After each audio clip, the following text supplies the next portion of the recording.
China کو Chabahar port کے ذریعے کاؤنٹر کرنے کا انڈیا کا خواب بالکل چکنا چور ہو گیا ہے۔ نیو دہلی میں ہی ایک میٹنگ سے خطاب کرتے ہوئے ایران کے فارن منسٹر جاوید ظریف نے بالکل واضح کر دیا ہے کہ چابہار پورٹ کہیں پر بھی کسی دشمن کو کاؤنٹر کرنے کے لیے نہیں بنایا جا رہا، اور نہ ہی وہ انڈیا کو ایک سپیس دے رہا ہے جہاں سے وہ چائنا کو یا پاکستان کے گوادر پورٹ کو کاؤنٹر کر سکے۔ تو جو انڈیا کا خواب تھا، جو انڈیا کی ضرورت بن گیا تھا، چابہار پورٹ، اب انڈیا کو ایک میجر دھچکا لگا ہے، ایک بلو لگا ہے۔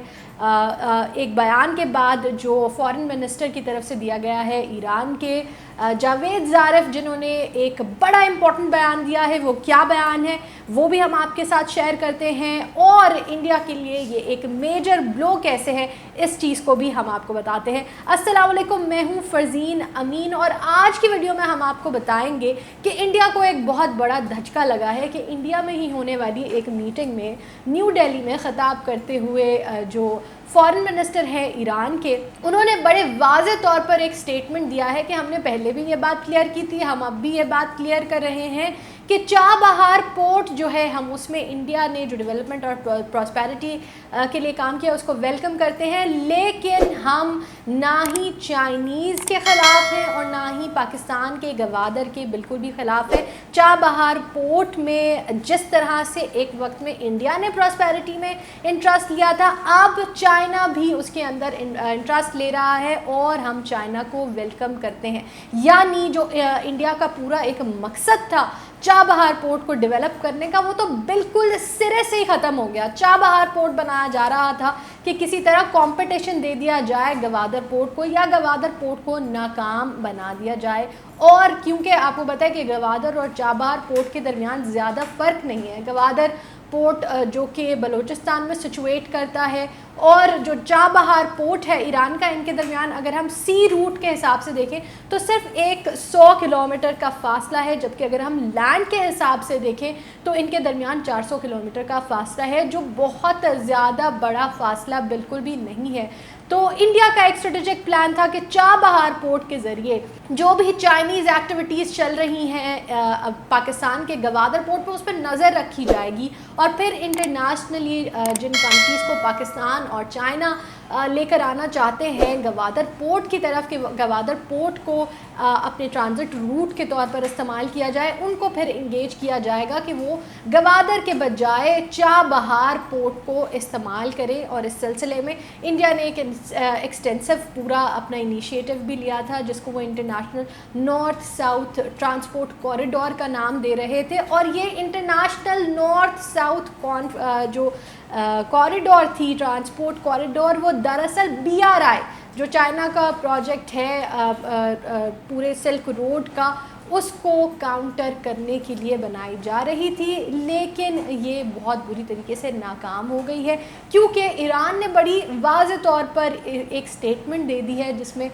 بتایا ہے انہوں نے کہ وہ پاکستان اور چائنا دونوں کو ویلکم کرتے ہیں کہ وہ چابہار کے اندر پارٹیسپیٹ کرے۔ اب بہت زیادہ ری انفورسمنٹ انڈیا کو 2015 کے بعد ملی تھی۔ 2015، 16، 17 میں ہم نے دیکھا کہ ایران تھوڑا سا ڈسٹنٹ ہوا تھا پاکستان سے، اور ساتھ ہی ساتھ ایک پروپوزل دیا گیا تھا کہ جو ایران کا چابہار پورٹ ہے اور پاکستان کا جو گوادر پورٹ ہے اس کو مرج کر لیتے ہیں اور ایک میگا پروجیکٹ بنا دیتے ہیں، جس چیز کو کے لیے بالکل انکار کر دیا تھا ایران نے، اور اس چیز سے ایک بہت زیادہ ماحول بن گیا تھا، اور انڈیا نے بہت زیادہ انویسٹ کرنا شروع کر دیا تھا چابہار پورٹ میں، کہ اب ایران کا وہ تعلق نہیں رہا پاکستان سے، تو ہم یہاں بیٹھ کے چائنا کو بھی مانیٹر کر لیں گے اور پاکستان کو بھی کاؤنٹر کر لیں گے۔ لیکن یہ ساری اسپیکولیشن جو انڈیا کی طرف سے کی جا رہی تھی، اس چیز کا ان کو میجر بلو کا سامنا کرنا پڑا ہے، اور اب یہ چیز صرف بیان بازی تک نہیں رکی ہے، لیکن اب اس چیز پہ عمل درآمد ہوتا ہوا بھی نظر آ رہا ہے۔ خود اسی جو سمٹ چل رہا ہے، جو کانفرنس جس میں بات کی ہے Javed Zarif foreign minister Iran نے، انہوں نے ساتھ ہی ساتھ یہ بھی بتا دیا ہے کہ چائنا اس قدر انٹرسٹڈ ہے ایران میں انویسٹ کرنے کے لیے کہ 25 سال بعد کسی اسٹیٹ نے اتنی میجر انویسٹمنٹ کی ہے ایران میں، خاص کر چائنا نے 25 سال بعد $400 बिलियन की इन्वेस्टमेंट का ईरान के साथ वादा किया है, और ईरान के साथ ये काम शुरू भी हो गया है, जो ईरान जिसको बहुत ज़्यादा वेलकम कर रहा है। ईरान ने अपने आप को हमेशा ओपन रखा है। इस वक्त जो स्टेटमेंट आ रही है जावेद ज़ारिफ की तरफ से, उन्होंने ये कहा है कि हमने हमेशा से अपने आप को ओपन रखा है, ख़ासकर हम चाबहार पोर्ट को एक ऐसी फैसिलिटी बनाना चाहते हैं जहाँ पे दुनिया की कंट्रीज़ आकर यूनाइट हो सकें, उनको एक कॉमन प्लेटफॉर्म मिल सके। साथ ही साथ जावेद ज़ारिफ ने बहुत ज़्यादा ज़ोर दिया अफ़गानिस्तान के पीस प्रोसेस पे। ज़्यादातर लोगों को इस बात का पता है कि अफ़गानिस्तान जो है वो लैंड लॉक्ड कंट्री है, यानी उसके अंदर कोई भी सी रूट नहीं लगता जिसके ज़रिए एक्सेस किया जा सके। अब अगर अफ़गानिस्तान जाना है किसी एशियन स्टेट को, तो या तो उसको पाकिस्तान के रास्ते अफ़गानिस्तान जाना पड़ेगा या फिर ईरान के रास्ते अफ़गानिस्तान जाना पड़ेगा। अब ईरान को इंडिया बहुत ज़्यादा इस्तेमाल करता रहा है। अफ़गानिस्तान जाने के लिए भी अफ़गानिस्तान डिफरेंट कंसाइनमेंट्स उनकी तरफ से भिजवाए गए, फिर इन्फिल्ट्रेशन भी हमने देखी कि इंडिया की तरफ से हुई। इंडिया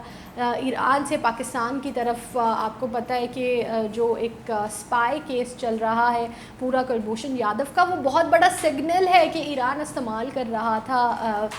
ईरान के चाबहार पोर्ट को पाकिस्तान की तरफ टेररिज्म को इन्फिल्ट्रेट करने के लिए, बलूचिस्तान में टेररिज्म को बढ़ाने के लिए। पर अब जहाँ पे एक वैक्यूम नज़र आता था कि चाबहार पोर्ट में सिर्फ इंडिया ही इंडिया था, इंडिया के अलावा किसी भी कंट्री की वहाँ पे मेजर सिवाय कुछ सेंट्रल एशियन स्टेट्स के, जो हमारी एशियन सदर्न एशियन साइड है उस तरफ से हम लोग देखते थे, कोई भी मेजर स्टेट वहाँ पे नहीं थी। हमारी ईस्ट और वेस्ट एशिया की जो कंट्रीज़ हैं उसकी भी इन्वॉल्वमेंट हमने नहीं देखी ईरान में। पर अब उसी पोर्ट पे चाइना की बड़ी इन्वॉल्वमेंट या चाइना की बड़ी प्रेजेंस जो है वो काउंटर कर देती है इंडिया के रोल को। अगर अब इंडिया चाहे कि वो ईरान के पोर्ट पे, जैसे गवादर पोर्ट पे वो कहते हैं कि चाइनीज़ अपनी मिलिट्री बेस बनाना चाहते हैं, वैसे ही इंडिया के लिए पूरी उनका एक प्लान था कि वो चाबहार में अपनी मिलिट्री पोर्ट बनाएंगे। बड़े सारे आर्टिकल्स में भी उन्होंने लिखा कि चाइना जिस तरीके से पाकिस्तान को अपने मिलिट्री के लिए इस्तेमाल कर रहा है, हालांकि कहीं पे भी कोई मिलिट्री पॉइंट है नहीं एग्रीमेंट के दरमियान, लेकिन इंडिया ने बहुत जगह पे मुतअद्दिद दफ़ा ये लिखा है। साथ ही साथ उन्होंने ये भी बात वाज़ेह की है कि हम ईरान का जो चाबहार पोर्ट है उसको हमारा मिलिट्री एलाय बना लेंगे, डिफेंस एलाय बना लेंगे, जहाँ से हम काउंटर कर सकेंगे चाइना को भी और पाकिस्तान को भी। उनके लिए बड़ी ख़बर इस वक्त ये है कि होश में आ जाए, आप बिल्कुल भी पाकिस्तान या चाइना को ईरान में बैठ के काउंटर नहीं कर सकते, ना ही ईरान आपको इस चीज़ की इजाज़त दे रहा है। अब जब चाइना आपके सर पे आके बैठेगा, इंडिया और चाइना एक ही पोर्ट में एक साथ काम करेंगे, तो एक बड़ा इंटरेस्टिंग विजन देखने को मिलेगा कि ये दोनों ममालिक जो कंपेटिटर्स हैं, जो दुश्मन हैं, वो एक साथ चाबहार पोर्ट को किस तरीके से डेवलपमेंट की तरफ लेके जाते हैं। लेकिन ईरान की तरफ से बड़ा इंटरेस्टिंग स्टेटमेंट है कि हमने कभी नहीं कहा कि ये इंडिया की प्रॉपर्टी है, इंडिया कर रहा है डेवलपमेंट में, इंटरेस्ट ले रहा है, अब चाइना भी ले रहा है, तो हमने चाइना को भी वेलकम किया है। अब मज़े की बात यह है कि इंडिया की जो सारी स्ट्रैटेजी थी साउथ एशियन टेरिटरी में एक बैलेंस या एक डोमिनेंस क्रिएट करने की, वो बिल्कुल ही ख़त्म हो चुकी है। पाकिस्तान के लिए और भी इंटरेस्टिंग इन्फॉर्मेशन आने वाली है, वो इस तरह, क्योंकि पाकिस्तान के जो फॉरेन मिनिस्टर हैं शाह महमूद कुरैशी साहब, वो इस वक्त दौरे पे हैं और तेहरान पहुंचने वाले हैं। तेहरान में क्या अपडेट्स आती हैं, क्या ताल्लुकात बनते हैं, पाकिस्तान के लिए बड़ी अपडेट्स आ रही हैं। पाकिस्तान और ईरान के हिसाब से अगर आप देखें तो 2020 का साल बहुत ज़्यादा खुशाइन था। 2020 से 21 के दरमियान हिस्टोरिकल डेवलपमेंट सामने आई हैं, न्यू वेंचर्स खुले हैं, न्यू बॉर्डर पॉइंट्स खुल रहे हैं पाकिस्तान और ईरान के दरमियान। साथ ही साथ म्यूचुअली कोऑपरेट करने की भी दोनों कंट्रीज़ ने फैसला किया। अभी 5 दिन पहले पेशावर में भी एक डेलीगेशन मीटिंग में यही चीज़ डिस्कस हुई है पाकिस्तान और ईरान के दरमियान कि अब दोनों कंट्रीज़ म्यूचुअली आगे बढ़ेंगी। अब जब पाकिस्तान के ऊपर जो यूएस प्रेशर था उसको एक्सेप्ट नहीं किया जा रहा कि ईरान से डिसेंट रहें या ईरान के ऊपर जो सैंक्शंस लगे हुए उनको रिस्पेक्ट करें, तो अब पाकिस्तान के पास एक बड़ी अपॉर्चुनिटी है कि पाकिस्तान और ईरान अपने लिए कोऑपरेशन, डेवलपमेंट और ट्रेड के दरवाजे खोले और देखें कि दोनों कंट्रीज़ मिलकर कहाँ जाती हैं। और सबसे बड़ी खुशाइन बात यह है कि अब चाइना भी एक मेजर स्टेक होल्डर बन गया है ایران میں اتنی بڑی ڈیولپمنٹ کا جو دونوں کے درمیان اگریمنٹ ہوا ہے اس کے بعد، which is a very big blow for India. آپ کا کیا خیال ہے اس ڈیولپمنٹ کے بارے میں؟ ہمیں کامنٹ سیکشن میں ضرور بتائیں. ویڈیو پسند آئی ہے تو اسے لائک کریں. دنیا میں اور خاص کر پاکستان کے ساتھ دنیا میں بڑی ڈیولپمنٹس کے بارے میں جاننے کے لیے گلوبل ٹرکس کی آگے آنے والی ویڈیوز کو ضرور دیکھیں. چینل کو لائک اور سبسکرائب کریں.